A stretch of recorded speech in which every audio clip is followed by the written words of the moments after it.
Why are his hands trembling? Damon's faced monster after monster. He's faced the devil. He even faced the monster within himself. Damn.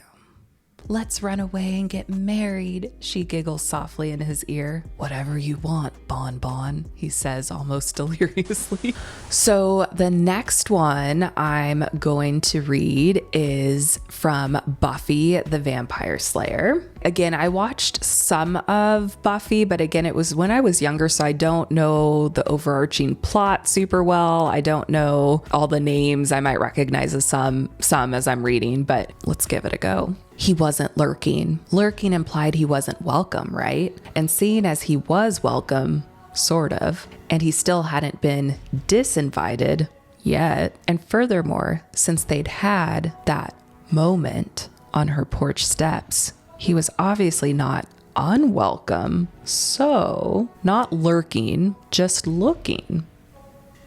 Just casually turning over the things in her room, touching the clothes abandoned on her bed, inspecting the photographs on the dresser and on the walls. Fine, all right, maybe he was lurking a bit, but for God's sake, she was getting under his skin and making it impossible to bloody think straight. I feel like this is trespassing, not like lurking.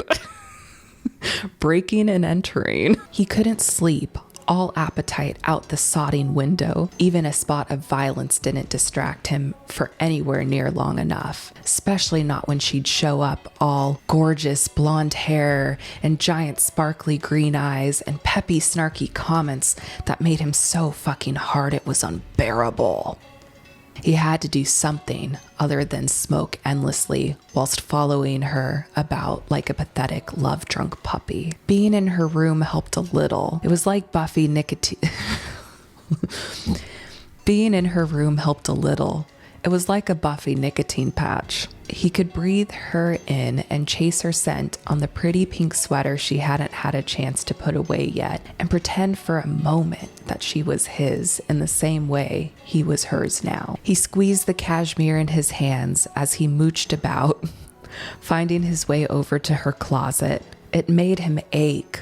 All the frilly, pretty, girly clothes, things he'd seen her wear, things she'd beat him up in. A few obviously favorite pieces that had been loving and carefully repaired by Joyce after they'd attained demon damage. He could choke on it, the poetry of it all. Something at the back caught his eye. Tinsel, was it? Oh no, Tinsel. I thought that was the name. Something at the back caught his eye. Tinsel, was it? Looked like a large Christmas tree decoration, out of place amongst the clothes and the shoes and the weaponry. Who bloody needs that many shoes anyway? He pulled it out gingerly, ready to drop it if it turned out to be some sort of anti-vampire bullshit, and singed his fingers. He furrowed his brow when he realized what it was. A pink and yellow umbrella adorned with gold stars, glitter, and tinsel. It was unlucky to unfold one inside, but he did it anyway, seeing the little plaque on the handle. Buffy Summers, Class Protector. He blinked, sucking on his lip as he thumped the plaque. It hurt.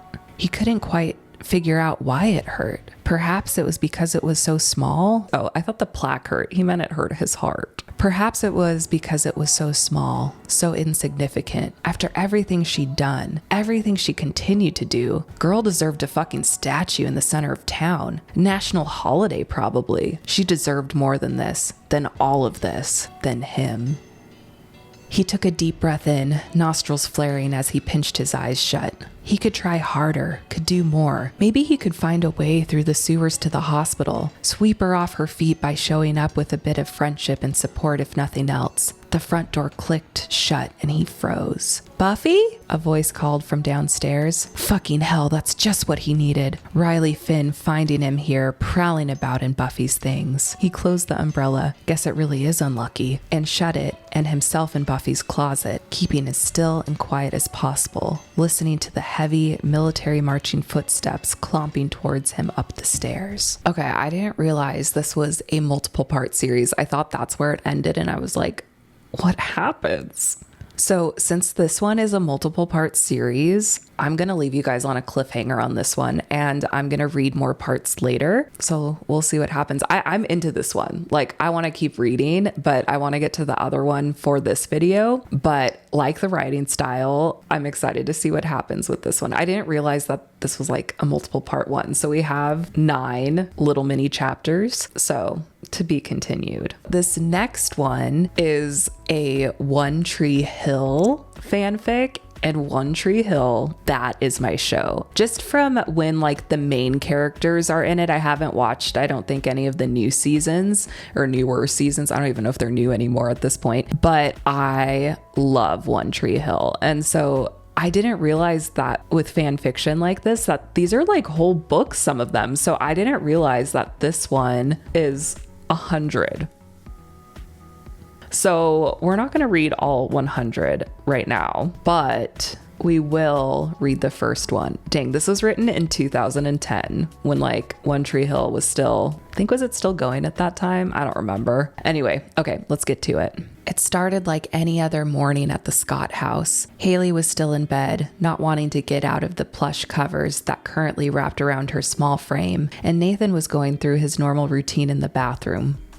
As Haley rolled over, the warm sunlight hit her face, and she couldn't help but think about how quiet Nathan was being. No running water, no toilet flushing, or the faint buzz of his electric razor. She sat up in bed and called out his name. Nathan? Nathan, honey, are you okay in there? He didn't answer, and she became a little worried at his quietness. She pushed the covers off her body and slowly got up. She crept towards the bathroom, not knowing what to expect. Standing in front of the mirror, she saw Nathan looking sternly back at himself with his fingers in his hair. At first, she found it a little funny that her husband was looking so intently at himself until she realized why he was so close to the mirror. She walked up behind him, placed her hands on his shoulders, and rested her cheek on his back. You know it happens to everyone, she spoke quietly, running her hands over his shoulders. Still silent and oblivious to the fact that she was expecting a response, Nathan kept picking through his hair. Just think, you won't have any of the young girls hit on you anymore. Haley let out a laugh, but quickly became aware that this was a serious matter in Nathan's eyes.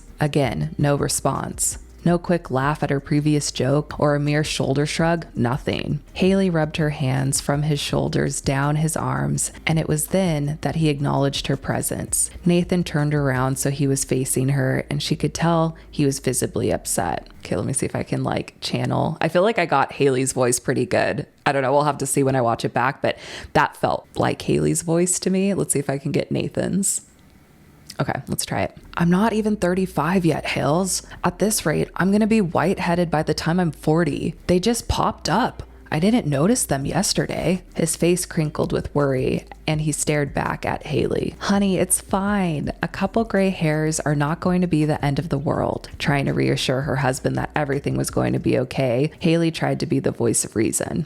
Isn't she always? Yeah, well, just wait till the guys start giving me a hard time about it. Oh, they won't care. They might say a few things at first, but I guarantee you that it will happen to them too. Luke already has a little gray in his beard, even though he says it's blonde. We all know in reality it's gray. Haley laughed as she thought about Lucas's graying facial hair. Nathan gave Haley a pleading look. He knew that she was trying to help him, but the simple fact was that his hair changing was scary to him. Noticing that her remarks about Luke failed to change his demeanor, Haley looked up to Nathan and playfully teased. And besides, I think you'll look sexy sporting the salt and pepper look. He couldn't help but smile at her last comment. She ran her fingers through his hair and he closed his eyes. Really, it's nothing to worry about. I mean, I bet I have a few here and there. It just comes with the territory of getting older. We've been together nearly 20 years, and I think you look just as good now as you did then. Nathan realized that he was being a little silly for worrying about the sudden color change of a few hairs and reached for Haley's hand.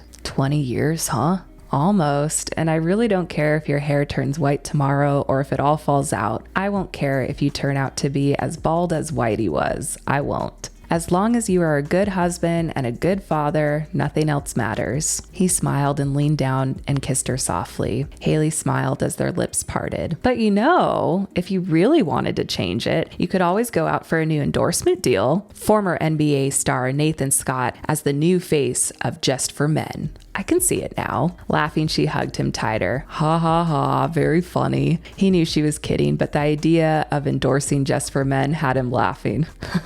I think I'll leave that to someone else. Besides, you think it's sexy, right? Haley looked up and nodded. Very sexy. So to say that this was any normal day at the Scotts' house would be accurate. Aside from Nathan's newfound gray hairs, the fact was that they did this every morning. They were nearly 2 decades into their marriage, and Nathan and Haley had never been more in love.